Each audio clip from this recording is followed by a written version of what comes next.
오늘 예수님께서 그 말씀 속에서 너희가 무엇을 보려고 광야에 나갔더냐, 바람에 흔들리는 갈대냐, 이런 이제 그 말씀을 하십니다. 바람에 흔들리는 갈대, 여러분 그 뉘앙스가 어떻게 느껴지세요? 아마 이쪽 지역 우리는 순천만 갈대를 생각할지도 모르겠습니다. 그저 해지는 저녁 무렵에 우리가 뭐 통나무집 창가에 앉아가서 차 한 잔을 놓고 그 바람이 흔들흔들하고 있는 강가에 그런 갈대를 바라보는 그런 광경을 여러분 그리시면 안 됩니다. 주님께서 왜 이런 말씀을 하셨는지, 그 비유가 무엇을 가르치시는지, 그 문화 속에서 예수님의 기쁘신 뜻, 그 말씀 속에서 우리가 그 예수님의 기쁘신 뜻을 좀 우리가 이제 그 깨닫는 것이 굉장히 중요합니다. 그 의미를 알아야 우리가 우리의 믿음을 바르게 세워갈 수가 있어요. 이 말씀의 배경은 뭐냐면, 세례 요한이 지금 감옥에 갇혀 있는 사건이 그 배경이에요.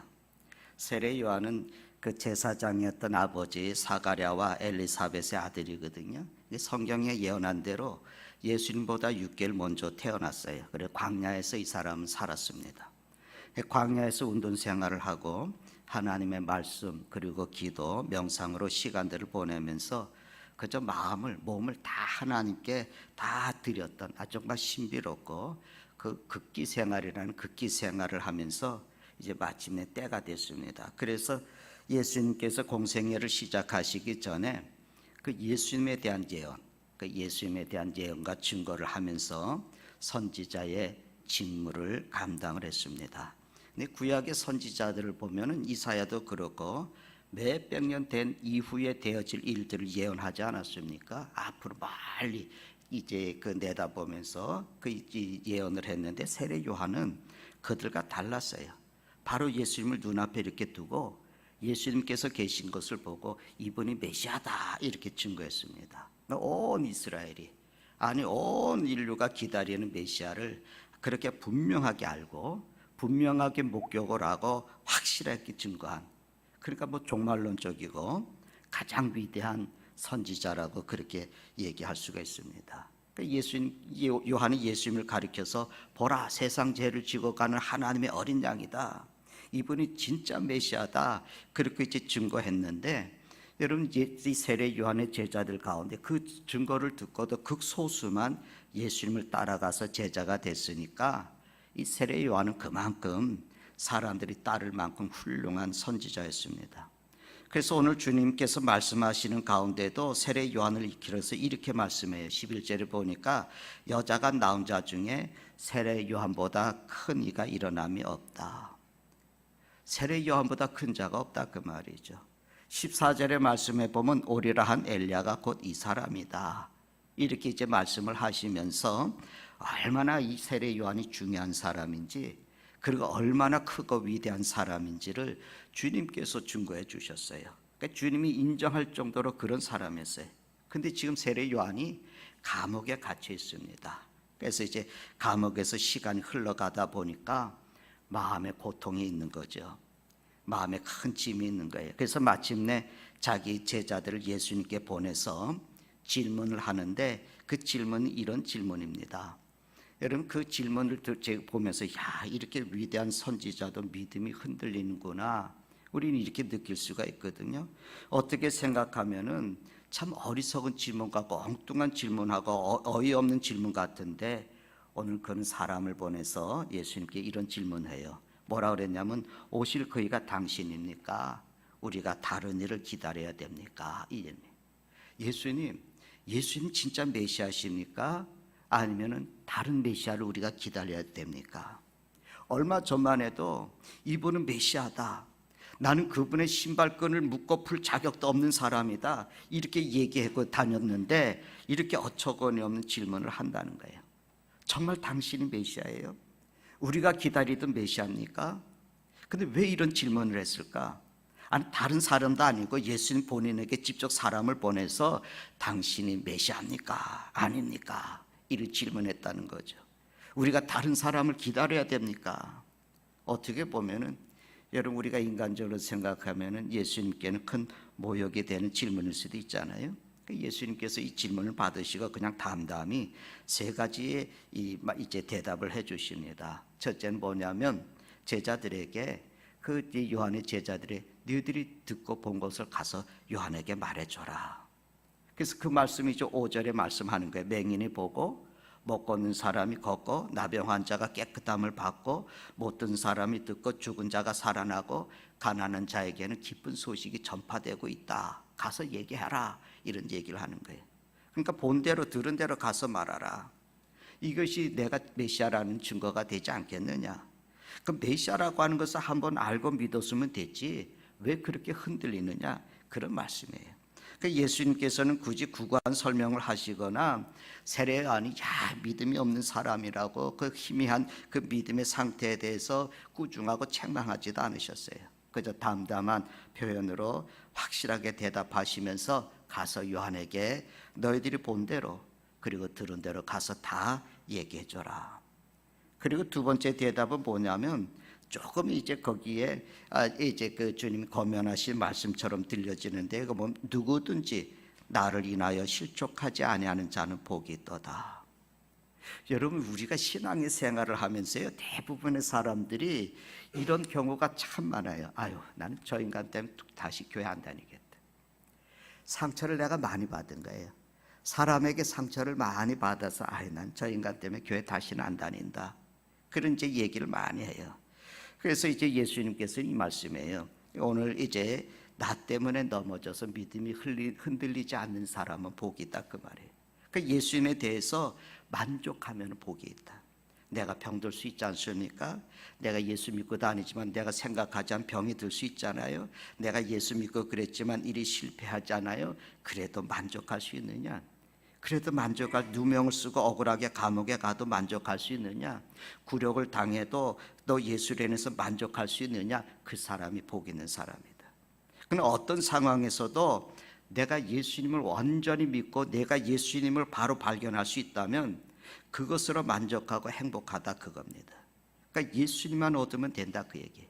근데 여 유명한 그 토마스 아켄퍼스라고 하는 그 분이 우리가 잘 아는 이제 그 책을 썼는데, 이분이 여러 날 동안 이제 기도한 끝에 하나님의 음성을 들었어요. 근데 하나님이 그에게 무슨 말씀을 했냐면, 너는 내게 구하라. 내가 무엇을 줄까? 그 여러분이 이 솔로몬이 들었던 소리하고 같은 소리 아니겠습니까? 너는 내게 구하라. 내가 무엇을 줄까? 그걸 들었어요. 얼마나 좋은 기회예요. 뭐 솔로몬이 얻었던 그런 기회와 같은 건데, 근데 이제 토마스는 이렇게 대답했습니다. 나는 그리스도 외에는 바라는 것이 없습니다. 나는 주님 외에는 바라는 것이 없습니다. 그러나서 그분이 아주 유명한 글을 쓴 거예요. 그리스도를 본받아. 그런 것이에요. 그러니까 오직 그리스도만 얻고 싶고 주님만 닮고 싶고 주님 한 분만으로 만족해서 사는 사람. 근데 바로 그런 사람들을 내다보시면서 예수님은 나를 인해서 실족하지 아니하는 사람이 복이 있다 말씀하십니다. 어떤 경우에 처하더라도, 내 삶의 형편이 어떤 자리에 처하더라도, 믿음의 길을 가다가 내가 모든 것을 다 잃어버려도 예수 믿는 것에서 믿음이 흔들리지 않고 굳게 지킬 수 있는 사람은 복이 있다. 예수님 믿는 것만으로도 만족해하는 사람이 복이 있다, 그렇게 얘기하는 거예요. 그리고 보면은 세례 요한이 그렇게 굳은 믿음을 갖지 못하고 흔들리고 있는 것에 대한 권면이시기도 하는 겁니다. 예수님이 심지어 그래, 너는 나로 인해서 만족하지 못하는구나. 감옥에 있을 때는 감옥 밖에 있을 때는 만족하다가 감옥에 들어가니까 생각이 많이 달라졌구나. 너는 나를 향해서 언젠가는 나는 쇠해야 되고 그리스도는 흥해야 된다고 그렇게 얘기하면서 또 내 신들매를 매기도 감당하지 못한다고 그렇게 고백하면서 그렇게 증거하면서 그 큰 힘들고 어려운 형편에 처하고 나니까 네 믿음이 흔들리는구나, 그런 말씀을 주시는 거예요. 이 세 번째 또 대답은 뭐냐면 무엇을 보려고 광야에 나갔느냐, 그 말씀을 하는 거예요. 근데 이제 세례 요한의 제자들이 떠난 다음에 그 세례 요한에 대해서 말씀하시는 거거든요. 그러니까 여기에 말하고 있는 흔들리는 갈대라든지 부드러운 옷 입은 자라는 이 말씀을 하시게 되는 대상이 뭐냐면 바로 그 세례 요한과 그를 중심으로 하고 있는 사람들입니다. 그래서 이제 예수님이 그리고 바람에 흔들리는 갈대냐 그렇게 말씀하는 거예요. 뭐 갈대라고 하는 것을 여러분 아시잖아요. 강가에 이렇게 이제 그 언덕바지에 이렇게 많이 있는 건데 우리가 알듯이 모세도 갈대로 만든 상자에다가 그래서 나일강에다가 이렇게 띄웠다가 익숙하지 않습니까? 그 우리가 알듯이 갈대는 뭐 가늘하잖아요. 길게 키가 많이 크고 우리 키 한참 크지요. 어떤 거는 뭐 3m도 올라간다고 이제 그러는데 그러니까 길게 자라고 가니니까 바람이 조금만 불어도 흔들흔들하고 소리를 냅니다. 이 갈대라고 하는 말이 무엇을 의미하겠습니까? 가늘고 크게 자라는데 높이 자라는데 특징이 있잖아요. 하나는 약하고 그렇잖아요. 약해서 잘 부러진다는 점 아니겠습니까? 그래서 이제 성경에 보면 이사야서 42장 3절에 상한 갈대도 꺾지 아니하신다. 우리 주님이 상한 갈대도 꺾지 않으신다는 말씀이 있는데 갈대는 잘 상하는 거예요. 잘 부러지는 약한 심리입니다. 두 번째는 쉽게 흔들린다는 거예요. 조그만 바람에도 흔들리는 거예요. 계속 이제 흔들리고 그 태풍이 한번 지나가고 나면 다 꺾어져서 누워있지 않습니까? 이 갈대에 있는 이 두 가지 특징을 지금 말씀하는 겁니다. 그러니까 뿌리가 좋아서 수분을 많이 받잖아요. 그 강가에서 수분을 많이 받아서 막 속기 막 쭉쭉쭉쭉 자라고 그러는데 약해요. 그것 때문에 약한 자를 우리가 항상 뭐라 그러냐면 갈대 같다. 그러니까 순종도 갈대 같다 그러잖아요. 갈대의 순종 그러잖아요. 그러니까 우리가 여기에서 기억하고 지나가야 되는 것은 뭐냐면 약하다. 이 약하다고 하는 거하고 여러분 악한 거는 다릅니다. 악한 거하고 약한 거를 우리가 같이 대면 안 돼요. 여러분 베드로가 예수님을 모른다고 그랬잖아요. 근데 예수님을 모른다고 그랬을 때 베드로가 그 사람이 악하기 때문에 아니라 베드로가 약해서 예수님을 모른다 그런 거예요. 베드로는 예수님을 배반할 계획도 가지고 있는 게 아니에요. 예수님을 어느 때 가서 내가 팔아버리겠다고 생각한 것도 아닙니다. 그는 예수님을 사랑했어요. 근데 너무나 약하기 때문에 갑작스럽게 사건이 일어나니까 그렇게 자기가 예수님을 부인했던 거죠. 그래서 부활하신 예수님께서 내가 나를 사랑하느냐 그렇게 지금 물으셨을 때 베드로가 그러지 않았습니까? 내가 주를 사랑하는 줄 주님이 아시지 않습니까? 물론 그 사랑은 주님께서 말씀하시는 아가페적인 사랑이 아니고 그저 우정 같은 사랑을 얘기했지만 그 베드로의 고백은 이거 아니겠습니까? 주님, 제가 예수님을 모른다고 하긴 했지만 제가 예수님을 사랑하는 걸 정말입니다. 주님 아시잖아요. 그래서 자기 심정을 얘기하는 거예요. 그렇지만 그의 사랑이 어떤 사랑이냐? 갈대 같다는 거예요. 상황에 따라서 흔들렸다는 거예요. 마음은 다 사랑하고 있는데 어떤 상황들이 탁 일어나니까 자기 벗쳐 챙긴 거예요. 그러니까 행동이 그렇지 못한 거죠. 우리가 여러분 순교사에 보면 많은 사람들이 순교를 했잖아요. 그 순교에 보면 많은 이제 그리스도인들이 순교를 했는데 근데 그 같은 시대에 같은 상황 속에서 순교하지 않고 돌아선 사람들이 있어요. 그러니까 우리가 흔히들 그런 얘기하죠. 사람들은 믿음이 없어서 그랬다고. 근데 전 그렇게 생각하지 않아요. 믿음이 없는 것이 아니에요. 있긴 있는데 약한 믿음이에요.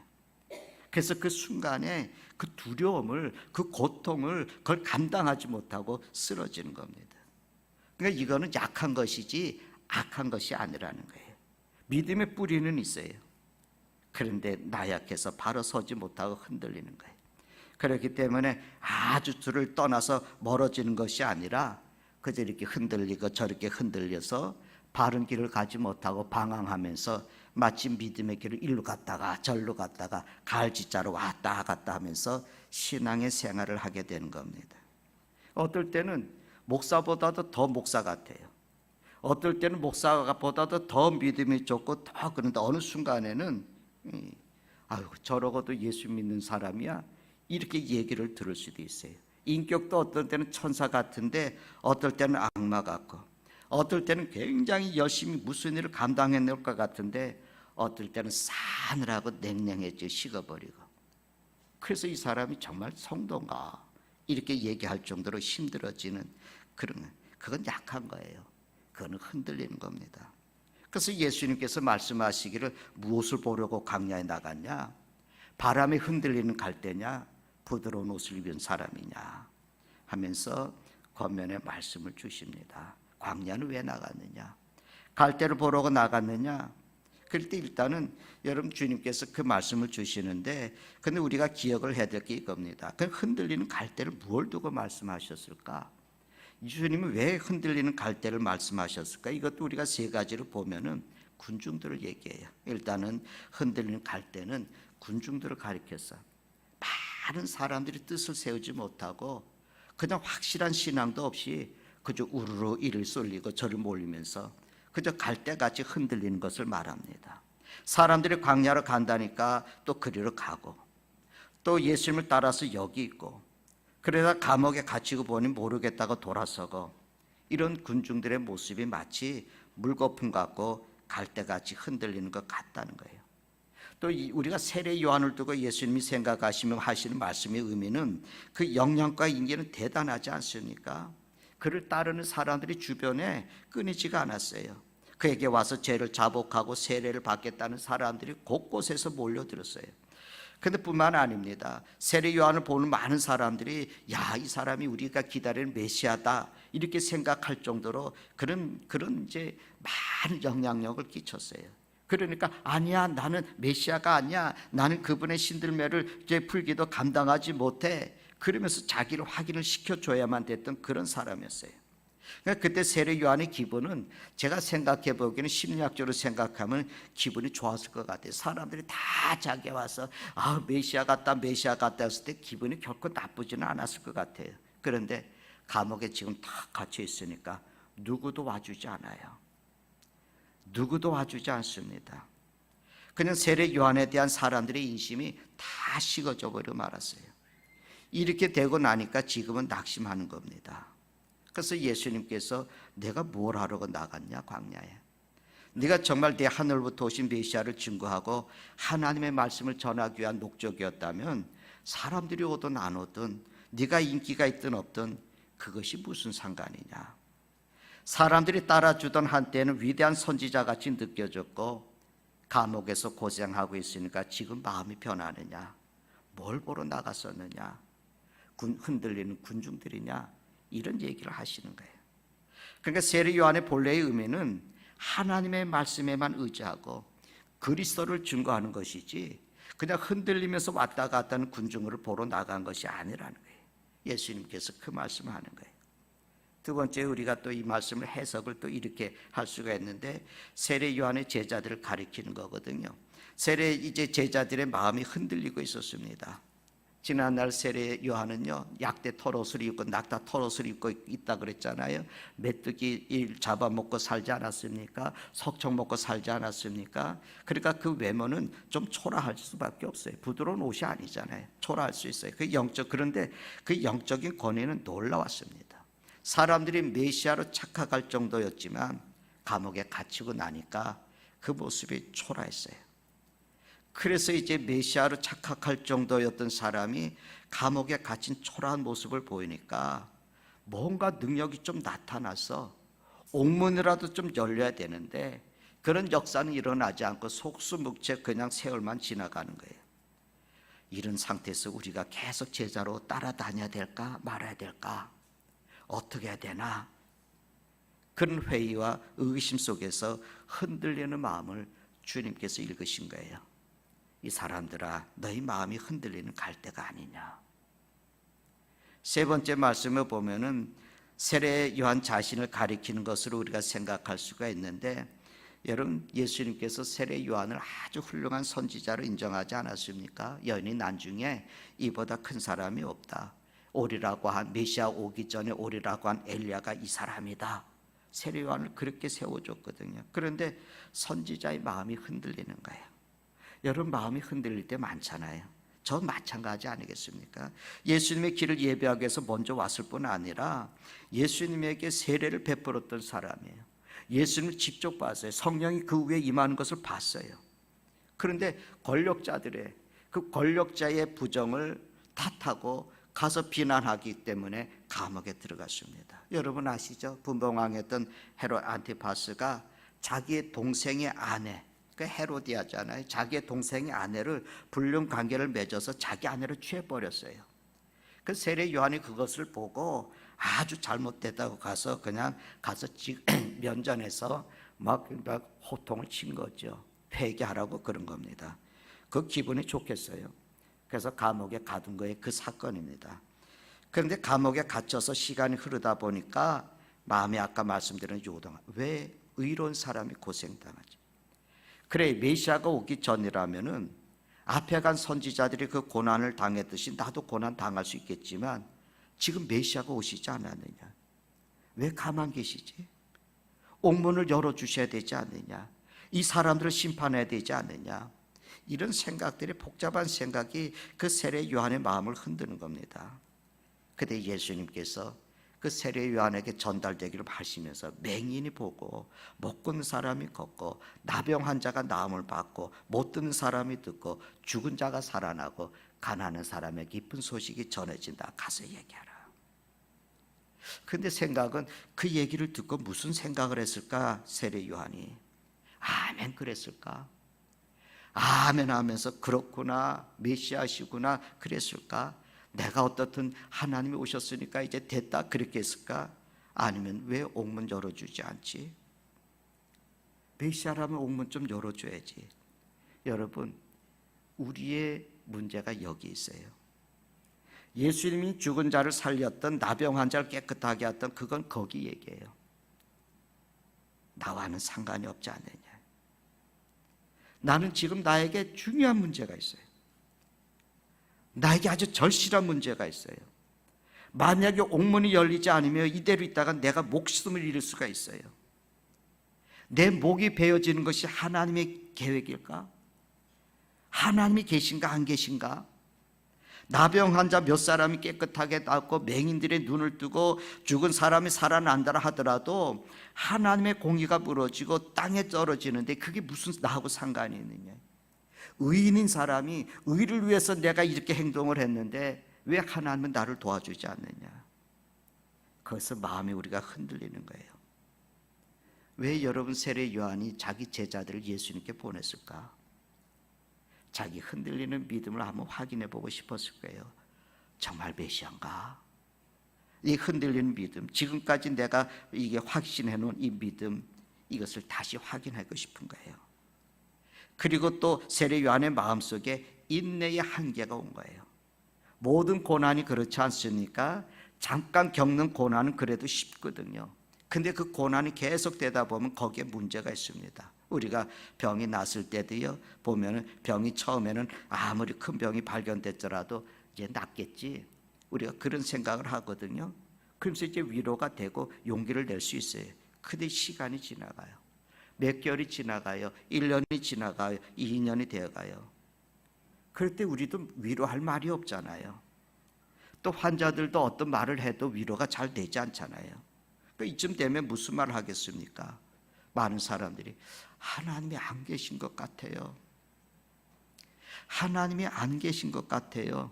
그렇게 얘기하는 사람들을 많이 볼 수가 있거든요. 그러니까 길어지는 고난, 길어지는 고통에 문제가 있어요. 그래서 우리가 순교도 그러지 않습니까? 찰나적인 순교는 얼마든지 할 수가 있는데 고통이 너무 길은 거예요. 주기철 목사님이 주님, 이렇게 가다는 나는 순교를 못할 것 같아요. 고난이 심하니까, 아픔이 기니까, 괴로움이 길어지니까, 그러니까 그 길어지는 고난, 그 고통을 감당하기 힘드니까 이것이 죽는 것보다 더 힘들단 말이죠. 그래서 지금까지 참아오다가 끝내 순교하지 못하는 그런 인간의 한계를 우리가 드러내는 겁니다. 여러분, 세례 요한의 입장에서는 마태복음 3장에 보면은 심판을 묘사하면서 이미 도끼가 나무 뿌리에 놓여 있다. 그러니까 이미 뭐라 하면 이제 메시아가 오셨으니까 당장에 하나님이 심판이 있을 것이다. 그렇게 인간적으로 생각하면 그렇게 되는데, 그래서 자기가 갇혀있는 이 옥문이 열려져야 되고, 그래 주님이 오셔서 이 요한아 참 고생했다, 뭐 이런 일들이 있어야 되는데 아무것도 일어나지 않습니다. 거기에 우리가 흔들리는 게 있습니다. 또 하나는 여러분, 우리는 이 세례 요한을 통해서 보는 인간성의 문제예요. 세례요한 사람이니까 늘 자기 중심적인 생각을 하는 거예요. 예수님 지금 말씀하신 것이 나병 환자가 깨끗하게 받고 죽은 자가 살아나고 가난한 자에게 기쁨의 소식이 전하되는 이런 문제들은 요한이 들을 이유가 없는 거예요. 다 안다는 거예요. 그러나 내가 당하는 고난, 이것을 중심으로 주님을 이해하는 거예요. 메시아를 이해하려니까 메시아를 볼 수가 없는 거예요. 메시아를 발견할 수가 없어요. 우리가 어떤 고난을 당하든 간에 내 중심, 내가 당하는 고난의 문제를 중심으로 주님을 보고 그리고 성경을 보면은 길을 찾을 수가 없습니다. 여러분, 자기 중심으로 보게 되면은 그 길을 발견할 수가 없어요. 그냥 성경을 하나님의 말씀 그대로 들으세요. 그리고 기도를 하나님 앞에 하세요. 그런 다음에 내 문제를 해결할 수가 있습니다. 내 문제를 기꺼이 붙잡아 들고 그것을 중심으로 해서 하나님이 역사해 주기를 기다리게 된다면 하나님의 말씀은 절대로 우리가 풀을 수가 없습니다. 그래서 주님이 하신 말씀이 나를 인하여 실족하지 않은 자는 복이 있다 말씀하십니다. 여러분, 믿음이 갈대처럼 흔들리십니까? 그냥 포기하고 싶습니까? 신앙생활에 자꾸 의심이 생기십니까? 내가 스스로도 내가 믿음이 없다는 생각하십니까? 이사야서 26장 3절에 보면 주께서 심지가 견고한 자를 평강하고 평강하도록 지키시리니 이는 그가 주를 신뢰함이니이다. 그까지 믿으세요. 심지가 견고한 사람, 마음의 뜻이 굳은 사람, 끝까지 흔들리지 않은 사람, 처음부터 우리를 구원하기 위해서 고난의 종으로 오신 메시아를 이해하고 그 가는 길, 그래서 내가 당하는 이 고난쯤 아무 문제가 되지 않는다. 오직 주님이 영광 받으시면 된다.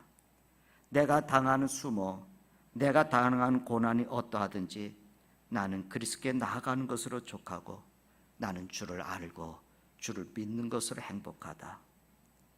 그런 고백들 여러분 할 수 있기를 바라요. 그래서 주님이 말씀하십니다. 우리 삶에 끝나지 않은 수고, 내가 봉헌 기도에 됐지만 아침 저녁 우리는 수고의 짐을 져야 되는 많은 일이 있잖아요. 끝나지 않는 그 고난, 그렇지만 죽도록 충성하라. 그리하면 생명의 면류관을 내게 주리라.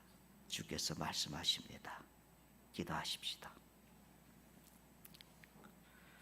주님 감사합니다. 오늘도 생명의 주가 되시는 그리스도를 우리가 믿습니다. 우린 삶의 수고와 두려움과 염려가 있을 때 주를 잃어버릴 때가 얼마나 많은지 모릅니다. 언제나 내가 중심에 대해서 내게 일어나는 일이 있어야 내게 어떤 역사들이 나타나야 주님을 우리가 고백을 하는데, 아버지 하나 내게는 아무 응답이 없을 때 우리는 흔들리고 무너지고 믿음이 요동칠 때가 많습니다. 더러는 많은 사람들이 주를 떠나고 주를 부인하기도 합니다. 전능하신 여호와여, 우리가 주님 앞에 온전히 설 수 있게 해주시옵소서. 그런 일들로 우리가 실족하지 않도록 우리를 붙잡아 주셔서 믿음의 장부가 되어 주님의 놀라우신 역사에 훗날의 쓰임이 되고 주의 나라를 이루는 영광된 축복의 복을 누릴 수 있도록 도와주시옵소서. 예수님의 이름으로 기도드리나이다. 아멘.